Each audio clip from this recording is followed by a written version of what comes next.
안녕하세요. 저는 미국인 세이드라고 합니다. 아시아 문화를 동경했던 제게 동아시아 자유여행은 정말 꿈만 같은 일이었는데요. 저는 그동안 돈이 부족해서 여행을 미뤄왔지만 대학교를 졸업하고 직장을 가지게 된 지금 드디어 동아시아 여행을 할 수 있을 만한 자금을 모으게 되었습니다. 직장인들이 다 그렇듯이 저는 여행을 갈 정도의 돈은 있으나 시간은 그렇게 많지 않았기에 한국과 중국만 들르기로 했습니다. 저는 한국 문화를 워낙 좋아해서 한국은 필수적으로 방문하려고 했었고 한국 옆에 있는 국가인 중국과 일본 중에 아무래도 중국이 일본보다 볼거리가 많을 거라고 생각했기에 중국을 선택한 것이죠. 불과 10여 년 전까지만 해도 중국의 시민의식과 치안은 전 세계 최악이라고 알려져 있었지만 최근 중국이 급성장을 하면서 이제는 한국과 일본 같은 선진국과 비교해도 전혀 꿀릴 것이 없는 수준을 갖게 되었다는 주변의 말만 믿고 저는 안심하고 중국을 선택했습니다. 저는 여행 마지막 날은 한밤의 야경을 보며 마무리하려고 마음먹었기에 중국부터 들르기로 했는데요. 결론적으로 봤을 때 이 선택은 크나큰 악수가 되었습니다. 왜냐하면 저는 중국을 경험한 뒤 오히려 한국에 대한 기대가 사라져버렸고 그대로 한국을 방문하지 않고 미국으로 되돌아갈 뻔했거든요. 일단 주변 사람들의 말처럼 확실히 중국은 제가 생각했던 것보다는 조금 더 발전된 국가긴 했습니다. 물건 결제도 전부 QR코드를 사용했으며 여러 시설들도 겉보기에는 멀쩡해 보였거든요. 하지만 제가 도시를 이동하기 위해 버스에 탑승한 순간 뭔가 이상하다는 것을 직감하고 말았습니다. 분명히 겉으로 봤을 때 멀쩡했던 버스는 실제로 타보니까 굉장히 실망스러웠거든요. 일단 중국 버스는 모든 과정을 QR 기술로 대체했다고 광고하고 있었는데 실제로는 버스 기사가 일일이 표 검사를 하고 있었고 애초에 QR코드를 스캔하는 장치조차 없더군요. 좌석도 한정된 공간에 지나치게 우겨 넣다 보니 공간이 몹시 비좁았습니다. 무엇보다 저를 힘들게 만들었던 건 바로 중국인들 그 자체였는데요. 이들은 동 씻지를 않는지 몸에서 엄청난 막취가 나고 있었는데 심지어 앞좌석에 발까지 올려대더군요. 이에 더해 여기저기서 귀청이 찢어지게 중국어 노래를 부르는 사람들 때문에 도저히 잠을 잘 수도 없었습니다. 제가 번역기 앱을 들이밀며 공공장소에서는 조금 조용히 해달라고 부탁했음에도 이들은 내가 어디서 노래를 부르건 그건 내 마음이고 내 노랫소리가 듣기 싫다면 당신이 버스가 아닌 개인 택시를 이용하라 라며 먼섬을 높였죠. 공공장소에서 피해를 주는 사람이 개인 자가용을 타야지 피해를 당하는 사람 보고 택시에 타라니.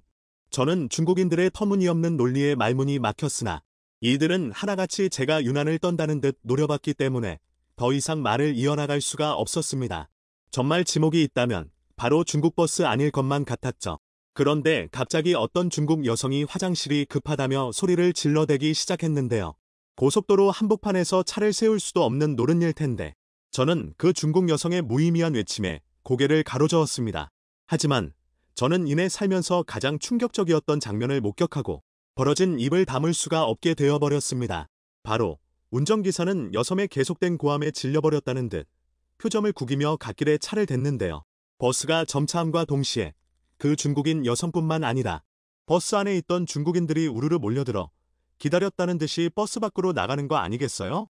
중국인 여성은 고속도로 옆 풀숲에 자리를 잡고 대변을 보는 것 같았고 나머지 중국인들은 고속도로 갓길에서 그대로 바지를 내리고 소변을 보더군요. 남녀노소 할 것 없이 말이죠. 고속도로에서 단체로 용변을 보는 중국인들의 모습은 정말 가관이었고 저는 이들의 상식을 뛰어넘는 시민의식을 보고 그만 할 말을 잃고 말았습니다. 이 외에도 사람보다 쓰레기가 더 많은 지저분한 휴게소와 문짝이 없는 휴게소 화장실 등 중국은 정말 상상을 뛰어넘는 모습을 보여줬는데요. 만약 제 주변 사람들이 말한 대로 한국과 중국의 수준이 비슷한 거라면 저는 그렇게나 기대하던 한국에 갈 이유가 없다는 생각까지 하게 되었습니다. 미디어에서 본 한국의 모습은 몹시 세련되고 깔끔했고 저는 한국의 이러한 이미지에 호감이 간 것이기 때문이죠. 그러나 중국에 실망한 저는 계획한 것보다 빨리 중국 여행을 마무리하게 되었고 이대로 미국으로 돌아간다면 여행보다 비행기에서 보낸 시간이 더 길었기에 한국을 한 번만 믿어보기로 했습니다. 그리고 그렇게 도착한 한국은 몹시 놀라웠습니다. 일단 한국은 중국과는 달리 자신들의 인프라에 대해 딱히 홍보를 하고 있지 않았음에도 중국보다 기술력이 훨씬 뛰어나다는 것을 곧바로 알 수 있었는데요. 한국인들은 승차권 구매를 위해 줄을 서지 않길래 이상하다 싶었는데 알고 보니 그들은 스마트폰으로 모든 것을 처리하고 있었고 심지어 버스 기사들은 버스 승차권을 일일이 검사하고 있지도 않더군요. 왜냐하면 중국이 그렇게나 갖고 싶어 하던 QR 스캔 기술을 한국은 이미 도입해서 상용화까지 완료한 상태였기 때문입니다. 그리고 한국의 버스 좌석은 공간도 널찍널찍 배치해놔서 몹시 편안했는데요. 워낙에 공간 배치를 여유롭게 한 덕분에 좌석을 뒤로 젖혀도 공간이 남더군요. 그러나 제가 한국에서 가장 마음에 들었던 건 바로 한국인들은 중국인들과는 비교도 할 수 없을 정도로 시민의식이 좋았다는 점입니다. 한국 버스 안에는 어린아이들도 많이 탑승해 있었지만 이들은 하나같이 공공장소에서 정숙하는 어른스러운 모습을 보여줬거든요. 솔직히 한국의 각종 최첨단 인프라와 시민의식은 제 조국인 미국을 훨씬 상회하는 모습이었기 때문에 제가 감히 한국을 평가할 자격이나 있을까 하는 부끄러움마저 들었는데요. 미국의 버스비는 비싸기만 하지 시설이나 기술은 십수년 전에서 멈춰 있으며 중국만큼은 아니지만 공공장소에서 시끄럽게 동화를 하는 사람들도 간혹 보이곤 하거든요. 어쨌든 저는 한국의 편안한 버스 좌석에 기대자마자 잠에 들게 되었습니다. 그런데 문제가 생기고 말았습니다. 1시간 정도를 달렸을까요? 중국 버스를 탔을 때 화장실이 급하다며 난리를 친 중국 여성을 한심하게 보던 저였지만 이번에는 제 뱃속에서 엄청난 신호를 보내오고 있었고 이건 버스 탑승 직전에 먹은 떡볶이 때문인 것 같았습니다. 맵지만 중독성이 강한 떡볶이의 매력에 빠져서 저는 떡볶이를 2인분씩이나 먹고 버스에 탑승했거든요. 목적지인 부산까지는 아직 시간이 한참이나 남았는데 저는 10분도 참을 수 없을 것 같았고 그렇게 식은땀을 뻘뻘 흘리며 이걸 어떻게 해야 하나 고민하고 있었습니다. 그렇게 다 포기하고 그만 자유로워지려던 찰나 제게 엄청나게 달콤한 목소리가 들려왔습니다. 바로 옆자리에 앉은 한국인이 위기에 빠진 제 모습을 유심히 보더니 영어를 구사하며 제게 무슨 문제가 생겼냐고 물어봤거든요. 저는 가까스로 입을 떼며 배가 너무 아파서 실수하기 직전인 수준이라고 말했고 그는 제 말에 몹시 당황하더니 좌석 앞에 스크린을 조작하기 시작하더군요.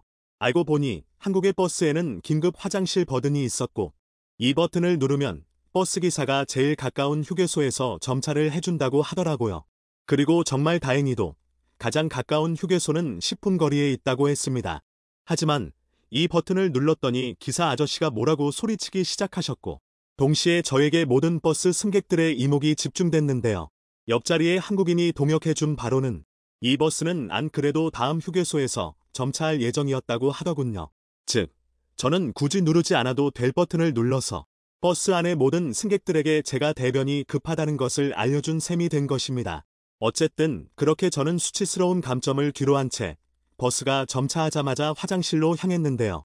그러나 단체 관광객들이 전부 이 휴게소에 몰렸는지 주차장에는 수많은 버스들이 점차되어 있었고 불운하게도 여자 화장실에는 꽤나 긴 줄이 서 있더군요. 저는 정말 금방이라도 제 안의 악마들을 배출할 것만 같았기에 중국인들처럼 풀숲에서 해결하고 올까도 진지하게 고민했는데요. 그런데 그때 어떤 한국인 할머니가 식은땀으로 흠뻑 젖은 저를 보더니 저를 끌고 맨 앞줄의 한국인들과 이야기를 하기 시작했고 선두의 한국인들은 저를 위해 흔쾌히 자리를 양보해주는 기적과도 같은 일이 벌어졌습니다. 저는 요청도 하지 않았는데 한국인들은 저를 위해 정말 엄청난 호의를 베풀어준 것이죠. 저는 한국인들에게 무한한 감사를 느끼며 화장실에 들어갔고 이내 여유와 평화가 찾아오자 그제야 한국 화장실의 놀라운 시설들이 눈에 들어오기 시작했습니다. 한국 휴게소의 화장실은 무척이나 비싸 보이는 비데부터 해서 미국의 5성급 호텔에서나 볼 법한 대리석 인테리어 등 정말 말도 안 될 정도의 최고급 시설을 갖추고 있었고 심지어 이 모든 이용료가 무료더군요.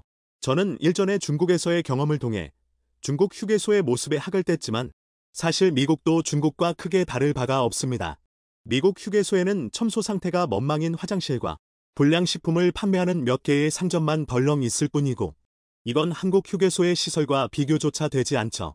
제가 볼 일을 마무리하고 둘러본 한국의 휴게소에는 마치 거대한 문화시설에 놀러 온 것 마냥 다양한 시설들이 즐비했고 특히나 먹거리들이 거의 뷔페 수준으로 다양해서 너무나도 놀랐거든요.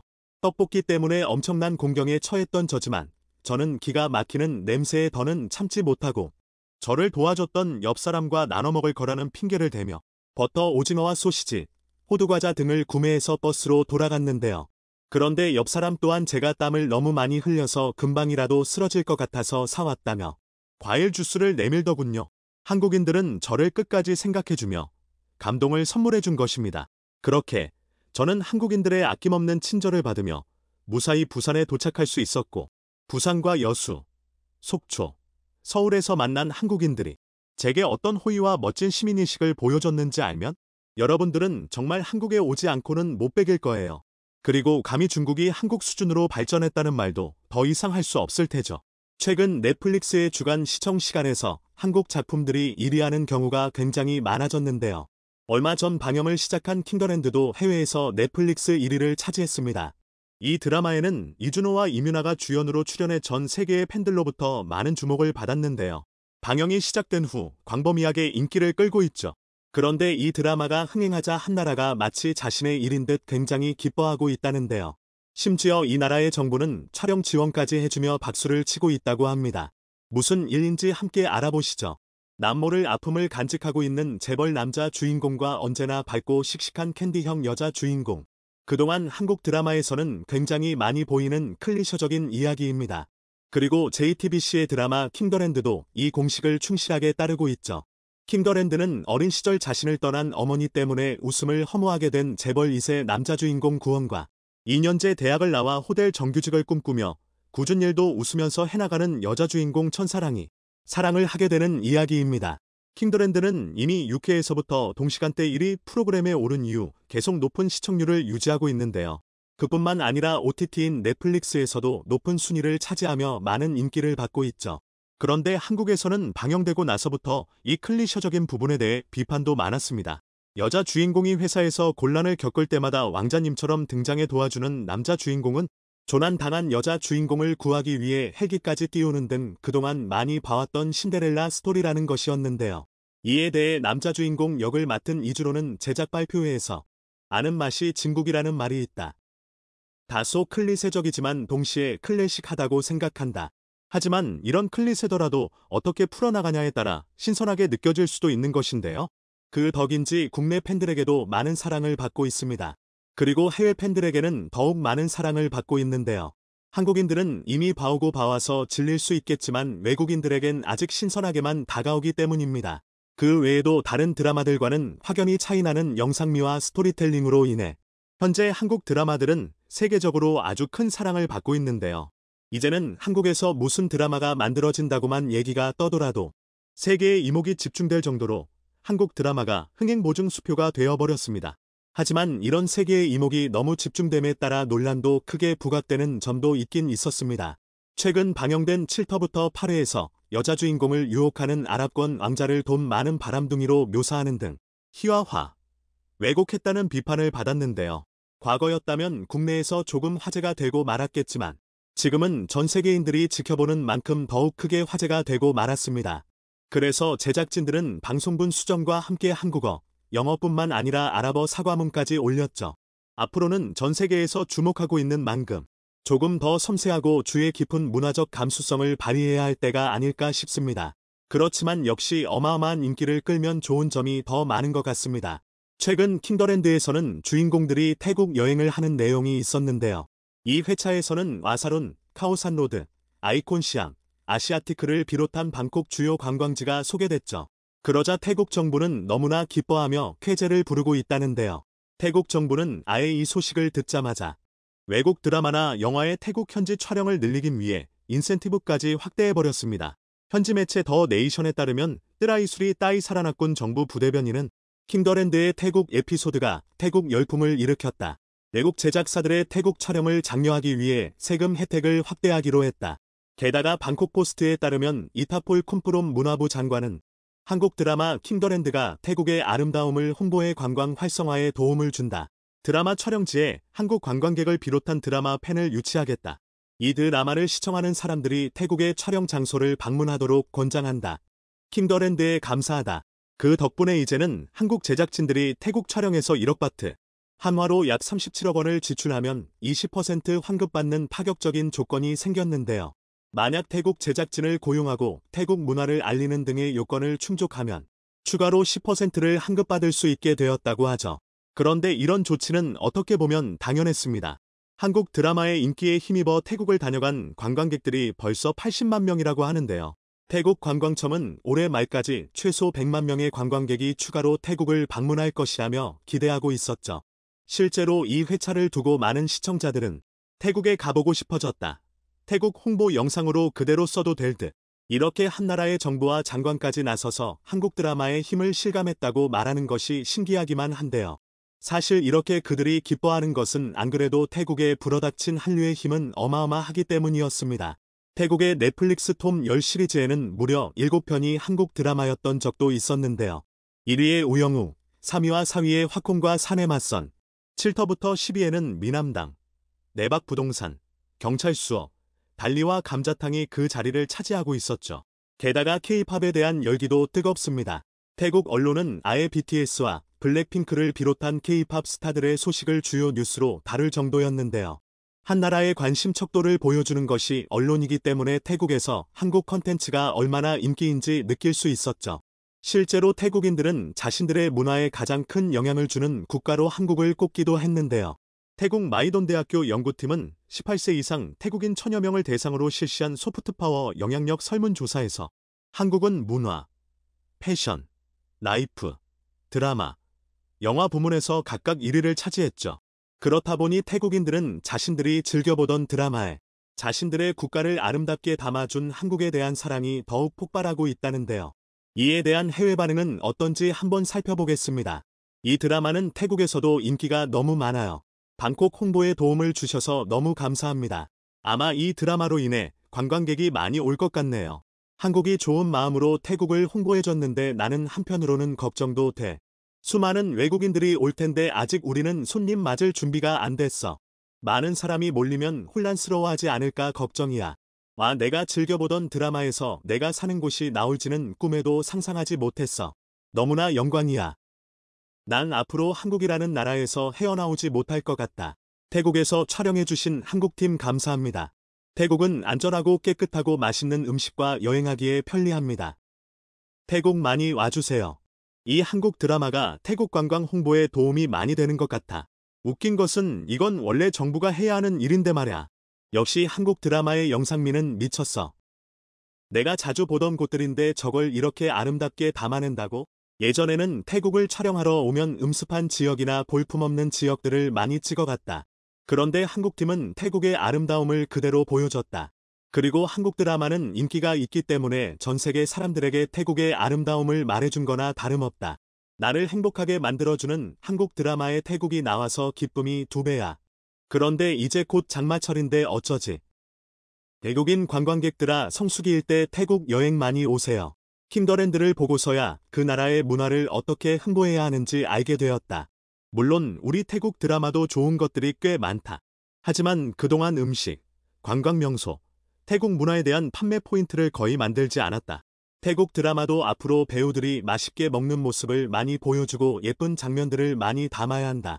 킹더랜드 특히나 좋아하는데 10화는 정말 가성비 최고로 만족스럽습니다. 진짜 킹더랜드는 멋진 드라마야. 한국팀의 촬영 기법은 정말 수준급이다. 한국에 세금 혜택을 준다는 얘기가 있던데 나는 너무 찬성이다. 한국이 상상도 못한 곳에서 초초대박이 터졌습니다. 한 곳도 아니고 여러 곳에서 동시다발적으로 전 세계를 발칵 뒤집을 만한 엄청난 대박이 터졌는데요. 이에 외신들은 한국이 조만간 미국마저 제치고 세계 1위 국가로 등극할 것이라며 난리가 났습니다. 이 소식이 전 세계적으로 퍼진 후 미국과 중국마저 한국과 손을 잡기 위해 상상을 초월하는 엄청난 제안을 해온 것으로 전해졌는데요. 미국 지질조사국 유스게스에 따르면 전 세계 리튬 매장량은 9,800만입니다. 이 중 56.4%인 5,531만 T이 중남미에 있습니다. 중남미가 전 세계 리튬 중 대부분을 독점하고 있는데 그 중에서도 볼리비아와 아르헨티나, 칠레가 각각 2,100만 톤, 2,000만 톤, 1,000만 톤씩으로 압도적으로 많습니다. 지금까지는 중국이 전 세계 리튬 공급망의 70%를 장악하고 있었는데 그 이유는 중남미 국가들이 리튬 매장량은 많지만 리튬 채굴 기술이 없었기 때문에 생산을 하지 못하고 있었습니다. 하지만 한국이 단숨에 중국을 앞서 세계 최고의 리튬 채굴 기술을 개발했고 전 세계에서 리튬이 가장 많이 매장된 세 국가들에서 동시에 리튬 광산을 싹쓸이하면서 한국이 곧 세계 최대의 리튬 공급 국가로 등극할 수 있다는 놀라운 소식이 전해졌습니다. 전 세계 리튬의 절반 이상이 매장된 볼리비아, 아르헨티나 그리고 칠레, 중남미 3국은 사실 미국과 중국이 리튬 광산을 확보하기 위해 가장 치열하게 신경전을 벌이던 곳이었습니다. 미 싱크탱크 윌슨 센터에서 중남미 프로그램을 담당하는 벤자민 게다는 BBC와의 인터뷰에서 주요 강대국이 에너지 전환에 필요한 광물을 확보하기 위해 싸우고 있으며 중남미 지역이 최전선이라고 말했습니다.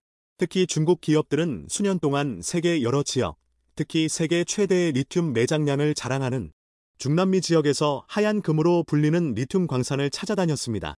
미국 남부사령부 사령관 로라 리처드슨 대장은 지난 3월 하원 군사위원회에서 중국이 라틴 아메리카와 카리브해 지역에서 경제, 외교, 기술, 정보, 군사 영향력을 계속 확대 중이라고 경고했습니다. 리처드슨은 이 지역은 자원이 풍부하다. 이를 악용해 겉으로는 투자를 내세우지만 실제로는 착취에 가깝게 행동하는 적국의 악의적 활동이 우려된다고 말했습니다. 또한 아르헨티나, 볼리비아, 칠레로 구성된 남미 지역의 리튬 트라이앵글에 대해 중국의 적극성과 리튬 확보 노력은 아주 영리하고 공격적이라고 강조했습니다.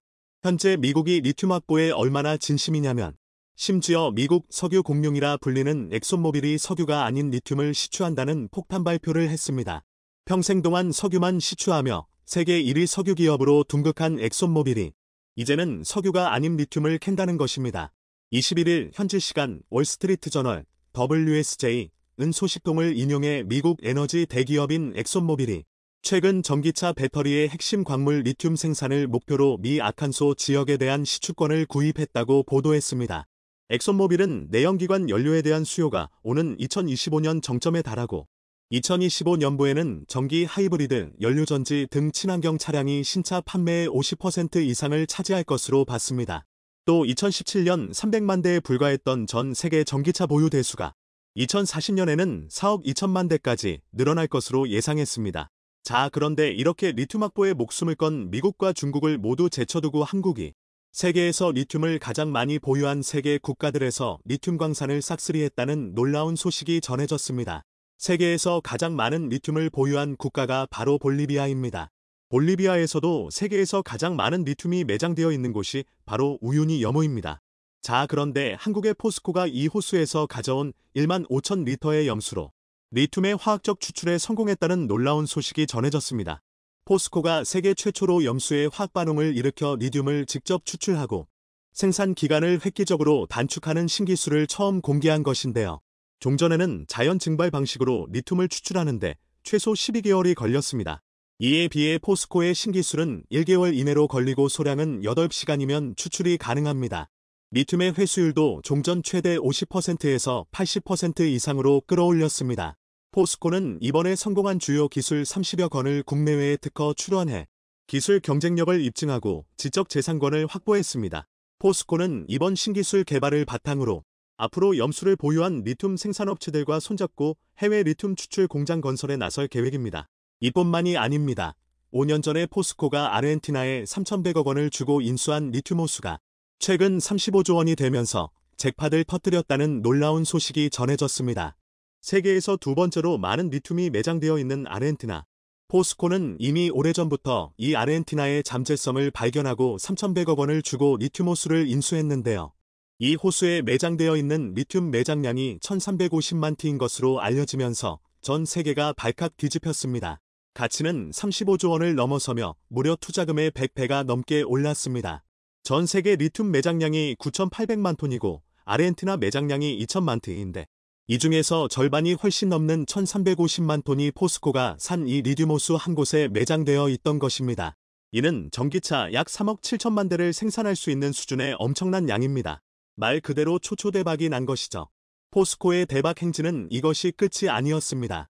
포스코홀딩스는 28일 현지 시간 아르헨티나 옴브레 무에르토 영호 소금호수에서 이용수 주 아르헨티나 한국 대사, 유병옥 포스코홀딩스 친환경미래 소재 총괄, 구스타보 사엔즈 살타주 주지사 등이 참석한 가운데 염수 리튬 2단계 상공정 공장 착공식을 열었다고 밝혔습니다.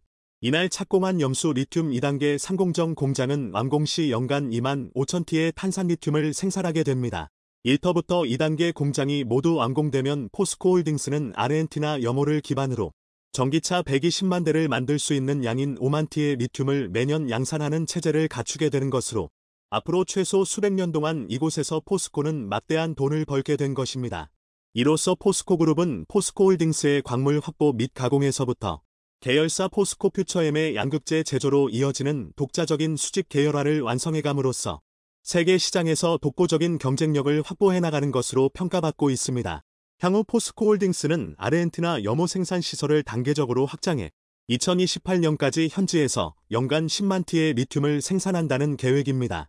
나아가 포스코는 염수 리튬 외에도 광석 리튬, 폐배터리 리사이클링 등 다양한 경로를 통해 2030년까지 리튬 생산량 연 30만 T 체제를 완성해 리튬 생산 글로벌 최고의 기업으로 도약한다고 천명했는데요.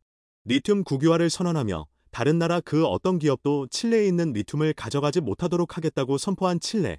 로이터 통신에 따르면 가브리엘 보리치 칠레 대통령이 지난 20일 현지 시간 리튬 산업을 국유화하기 원하며 리튬 산업을 국가가 관리하기 위해 국영 리튬 기업 설립도 고려하고 있다고 밝혔습니다. 이 폭탄 발표 때문에 그동안 칠레에 엄청난 공을 들여온 미국과 중국은 큰 충격을 받으며 좌절했고 결국 포기한 뒤 짐을 싸서 떠날 수밖에 없었는데요. 자, 그런데 미국과 중국이 칠레에서 떠나자 칠레가 갑자기 한국 관련 파격 발표를 하며 미국과 중국에 또 한 번 대충격을 주었습니다. 칠레가 미국과 중국을 모두 쫓아내고 리튬을 국유화하겠다고 선포한 뒤 갑자기 한국의 포스코와 삼성 SDI를 리튬 프로젝트 최종 사업자로 선정하는 파격적인 결단을 내렸습니다. 칠레는 미국과 FTA를 체결한 국가로 포스코가 칠레에서 리튬을 생산한 뒤 배터리를 만든 후 미국에 수출해도 보조금을 그대로 받을 수 있다는 뜻입니다. 현재 칠레에서 한국에 대한 인기가 얼마나 뜨거운지를 보면 칠레의 이러한 한국 편애가 전혀 이상하지 않습니다. 칠레 사람들이 한국에 얼마나 열광하고 있는지는 최근 칠레의 수도 산티아고 한복판에 서울의 거리가 만들어졌다는 놀라운 소식만 봐도 쉽게 알 수 있습니다. 칠레의 수도에서도 가장 번화가인 곳에 서울의 거리가 만들어진 것인데요. 서울의 거리는 칠레 최대의 명품거리로 조성될 것이라 칠레 정부는 선포했습니다. 이뿐만이 아닙니다. 칠레가 한국에 리튬을 모두 준 것은 물론 칠레 정부는 세계 최고의 수소 기술력을 갖춘 한국으로부터 수소차를 초대 규모로 수입하고 한국의 수소 기술을 도입해 세계 최대의 수소에너지 국가로 도약하려 한다는 폭탄 발표를 한 것으로 전해졌습니다.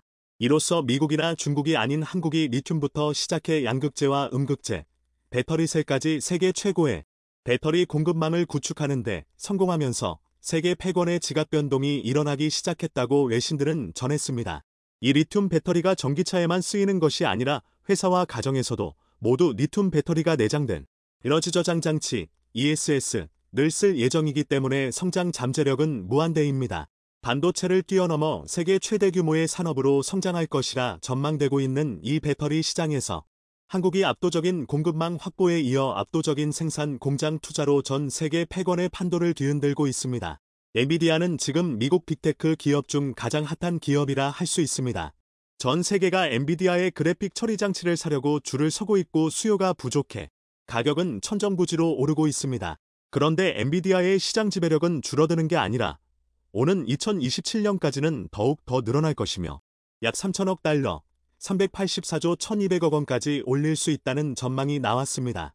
IT 매체 비즈니스 인사이더 등에 따르면 엔비디아는 인공지능 열풍에 힘입어 오는 2027년까지 AI 서버 시장 점유율을 75%까지 늘려 관련 부문 매출을 3천억 달러까지 올릴 것이라고 예측했습니다. 이것은 올해 전망치의 약 10배에 달하는 수준입니다. 한편에서는 이처럼 인공지능 열풍에 힘입어 엔비디아가 인공지능 칩 시장에서 지배적 위치를 점하고 있다는 이야기와 함께 그런 엔비디아를 좌지우지해 온 TSMC의 독점적 지위를 한국의 삼성전자가 무너뜨릴 기술을 개발했다는 소식을 전해드렸는데요. 그런데 한국에는 엔비디아의 아성을 무너뜨릴 삼성이라는 대기업만 있는 게 아닙니다. 최근 엔비디아와 퀄컴을 제쳤다는 평가를 받고 있는 한국 토종 AI 반도체 스타트업들의 반란이 거셉니다. 최근 한국에는 엔비디아를 제칠 만한 기술을 장착한 한국형 팹리스 스타트업들이 이들의 공통점은 작지만 기술력에 있어 우위를 점하며 미국의 자랑 엔비디아의 아성을 넘보고 있다는 점입니다. 한국은 지금까지 디램과 낸드 플래시 등 세계 메모리 반도체 시장에서는 압도적 1위였지만 설계가 핵심인 팹리스 분야에서는 힘을 못 썼습니다. 팹리스만 놓고 보면 한국의 세계 시장 점유율은 1% 수준에 그칩니다. 반도체 강국 이란 타이틀이 무색할 정도입니다. 하지만 최근 한국에서 퓨리오사 AI, 리벨리온, 사피온 등 글로벌 시장에 도전하는 페피스가 속속 등장하고 있어 한국 반도체의 미래가 잠옷 기대되는 상황입니다. 이름은 제각각이지만 이들은 한 가지 공통점을 갖고 있습니다. 바로 인공지능 AI, 반도체 설계 특화 기업이라는 점입니다. AI 챗봇 챗GPT 등장으로 수혜를 입은 기업 중 하나가 미국 페피스 엔비디아인데요. 챗GPT 개발사 오픈AI가 사용하는 슈퍼컴퓨터의 엔비디아 GPU, 즉 그래픽 처리 장치 A100, 1만여 개가 사용됐기 때문입니다. GPU가 일종의 AI 전용 반도체 역할을 한 것인데요. 하지만 GPU는 AI 연산이 아닌 고사양 그래픽 처리를 위해 개발된 제품입니다. AI 연산에 활용할 경우 비용, 전력 소모 등에서는 효율성이 떨어집니다. 이것이 GPU 대비 범용성은 떨어지지만 AI에 특화된 AI 반도체가 별도 개발되기 시작한 배경입니다. 그런데 AI 반도체의 주요 특징은 크게 두 가지입니다. 일단 데이터 처리 속도가 빠릅니다. 또 다른 특징은 전력 효율성이 높습니다. AI는 수많은 데이터를 학습하고 이를 통해 추론한 결과를 도출해야 하는데 데이터가 많다 보니 학습과 추론 과정에서 막대한 전력을 소모합니다. 그런데 AI 반도체는 이를 최적화해 에너지 효율을 기존 범용 반도체 대비, 그래서 전문가들이 AI 반도체 시장 성장세를 높게 치는 것인데요. IT 산업 전반에 AI가 적용되면서 반도체 산업도 AI를 중심으로 재편될 것이라는 분석이 지배적입니다. 이렇다 보니 전통 팹리스인 퀄컴과 엔비디아는 물론 구글과 아마존, 애플, 테슬라 등도 자체 AI 반도체 개발에 나설 정도가 됐는데요. 이런 상황에서 한국 토종 AI 반도체 기업들의 성장세가 무섭습니다. 특히 리벨리온의 기술력은 동종 업계에서 두각을 나타내고 있습니다. 토종 AI 반도체 스타트업 리벨리온은 얼마 전 글로벌 이론 골치는 반도체 성능 경연 대회에서 미국 엔비디아, 퀄컴 같은 절대 강자들을 제치고 우승을 차지해 세계를 깜짝 놀라게 했습니다. AI 반도체 성능 테스트 대회인 MLPerf에서 한국 토종 기업 리벨리온의 AI 반도체 아톰이 퀄컴 엔비디아의 통급 반도체보다 1.4터부터 3배가량 앞선 성적을 받자 세계는 한국의 작은 기업이 대체 어떻게 이런 일을 했는지 놀라워했습니다. 특화 리벨리온은 챗GPT와 같은 언어몸에 시각 정보를 처리하는 비전 모델 두 분야에서 모두 높은 점수를 받아 주목받았습니다. 리벨리온은 KT 싱가포르 국부펀드 카카오벤처스 등으로부터 1,000억 원이 넘는 초기 투자를 받아 주목받은 스타트업으로 단숨에 떠올랐습니다. 무엇보다 MLPerf라면 반도체 성능 평가에서 세계 최고 권위를 인정받고 있는 대회인데요. 이런 대회에서 한국 기업들은 올해까지 3년 연속으로 글로벌 반도체 업체들을 제친 것입니다. 한국은 그동안 메모리 반도체 강국이지만 고성능 시스템 반도체 설계에서는 두각을 나타내지 못했습니다. 미국 인텔과 AMD, 엔비디아 등이 수십 년간 장악하고 있는 시장으로 한국 기업들은 진입할 엄두도 내지 못했던 게 사실입니다. 하지만 한국 스타트업들은 한국이 가장 잘할 수 있는 분야를 찾아냈습니다. 리벨리온 같은 스타트업들은 AI 반도체라는 새로운 시장에 눈을 돌린 것입니다. 그동안 엔비디아가 좌지무지 하다시피 한 그래픽 처리 장치, GPU, 중앙 처리 장치, CPU, 같은 범용 반도체와 달리 AI 반도체는 AI와 관련된 연산에 특화되어 있는 반도체인데요. 반도체 설계의 물모주로 꼽히는 한국에서 이 분야에 꾸준히 도전해온 스타트업과 반도체 기업들이 이제야말로 세계가 주목할 만한 성과를 내고 있는 것입니다. 최근 엔비디아 왕국의 성장을 지켜보던 빅테크들은 하나둘 반 엔비디아로 돌아서고 있습니다. 엔비디아의 독점적 위치를 깰 AI 반도체 개발에 힘을 쏟고 있는 것인데요. 그리고 신경망 처리장치 반도체 설계 전문 회사로 세계적인 주목을 받고 있는 스타트업이 바로 퓨리오사 AI입니다. 퓨리오사 AI는 영화 매드맥스, 분노의 도로에서 전투용 트럭을 몰고 황무지를 질주하는 주인공 퓨리오사처럼 대기업들도 헤매던 초기 AI 반도체 시장에 2017년부터 과감히 뛰어들었습니다. 퓨리오사 AI를 설립한 백준호 대표는 전기차를 앞세운 테슬라가 가솔린차 중심의 자동차 시장에서 변화를 이끌었듯 신경망 처리 장치 반도체는 엔비디아 그래픽 처리 장치가 주도하고 있는 AI 반도체 시장에서 대전환의 계기를 마련할 것이라고 장담합니다. 나아가 AI 반도체 시장은 기존 반도체, 배터리 등 어떤 기간 산업보다 더 큰 규모로 성장할 것이라며 한국이 이 시장에 일찌감치 뛰어들어 주도권을 잡는 것은 수출 산업 육성 차원에서도 큰 의미가 있다고 자신감을 표합니다. 그리고 그에 못지않는 펫비스 스타트업이 있습니다. 바로 얼마 전 프리아이프에서 1조 800억 원의 기업 가치를 인정받은 최근 어려운 자본시장 환경, 특히 스타트업 펀딩 혹한기에도 불구하고 반도체를 설계하는 국내 펠리스 기업 중 유일하게 파두가 글로벌 시장에서 이처럼 엄청난 지분 투자를 받은 것은 이 기업이 그만큼 세계 시장에서 명확한 사업 성과를 올리고 있다는 점을 높게 평가받은 것입니다. 파두의 SSD 컨트롤러 성능은 창업 초창기에 이미 업계의 인정을 받으며 크게 주목을 받았습니다. 2016년 인델이 파두의 시제품을 자체 연구소에서 검증한 결과 인델 동급 제품보다 2터부터 3배 빠른 것으로 나타나면서 명성을 얻었습니다. 파두는 주력 제품인 데이터 센터용 SSD, 솔리드 스테이트 드라이브 컨트롤러와 이를 답지한 SSD 제품군을 개발해 미국의 데이터 센터와 주요 빅테크를 중심으로 고객을 다수 확보했는데요. 무엇보다 파두의 주력 제품은 고성능 저전력의 기업용 SSD 컨트롤러입니다. SSD 컨트롤러는 SSD 모듈을 통솔하는 두뇌격인 시스템 반도체를 지칭합니다. SSD 컨트롤러는 내구성과 안정성이 약하고 속도가 느린 낸드 플래시의 오류를 방어하고 수명을 증가시키는 기능을 합니다. 파두는 SSD 컨트롤러에 이어 전력 반도체와 동심 반도체, 연산 반도체와 메모리 스토리지, 각각을 포함하는 전 영역에서 연구를 진행하고 있습니다. 이 회사는 2027터부터 2030년에는 인공지능, AI, CXL 등 다양한 분야의 차세대 반도체를 개발해 전 세계 데이터 센터가 필요로 하는 종합 솔루션을 제공한다는 계획을 가지고 있습니다. 특히 기업용 SSD 컨트롤러 솔루션 제품은 이미 상용화 완료 단계를 거쳐 글로벌 최고 수준임을 입증받았습니다. 그리고 조만간 국내 최초의 펫비스 유니콘 파두가 코스닥 시장에 상장하는데 상장을 통해 확보된 자금은 내년부터 양산을 위한 운용자금으로 사용하고 차세대 반도체 개발에도 아낌없이 투자할 계획입니다. 기업 가치 1조 원 이상 비상장사 스타트업인 파두가 IPO에서 과연 어떤 결과를 얻을지 조 단위 대여의 향방에 관심이 쏠린 가운데 파두와 같은 스타트업이 유니콘으로 등장했다는 사실 자체가 움츠러들었던 한국 반도체 투자시입니다. 개선되고 있는 중요한 신호라는 시각이 많습니다. 삼성전자 이외에도 이처럼 엔비디아의 아성을 넘을 수 있는 한국 토종 인공지능 스타트업의 성장세가 무섭다는 것 자체가 한국 반도체의 미래를 밝게 하고 있습니다. 오늘 준비한 소식은 여기까지입니다. 댓글을 통한 여러분들의 많은 의견 기다리겠습니다.